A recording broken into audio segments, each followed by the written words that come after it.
నాయనా సోదరి సోదరులారా, చాలామంది ఈ దినాల్లో ఏమడుతున్నారంటే కయ్యూనికి భార్య ఎక్కడొచ్చింది అని అన్నాడు. ఆది కాండం 4 అధ్యాయం చదివితే కయ్యూను తన భార్యను కూడినప్పుడు అంటాడు. ఆదాముకి ఇద్దరు కుమారులే కదా, మరి ఎక్కడి నుంచి వచ్చారంటాడు. మరి ఆదాము అవను తోటలో పెట్టినప్పుడు దేవుడు ఏం చెప్పాడు?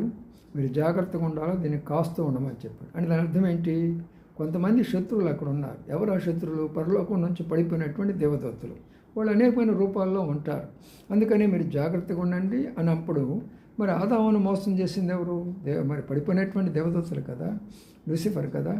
అలాగనే ఆ పడిపోయినటువంటి వాళ్ళే అనేకమైన రూపాలు ఎత్తుకోగలరు. అయినా మానసికమైనటువంటి యొక్క మెంటల్గా తిరుగుతున్నటువంటి దేశ మధ్యలో ఉన్న వాళ్ళని ఎవరు చేసుకుంటారు? ఆ దేవదూతలే, పడిపోయినటువంటి దేవదూతలే మంచిగా అనేకమైన రూపాలు ఎత్తగలరు. కాబట్టి ఒక మనుషుని రూపంలోకి వచ్చేసి తనతో వివాహం జరిగిపోయింది.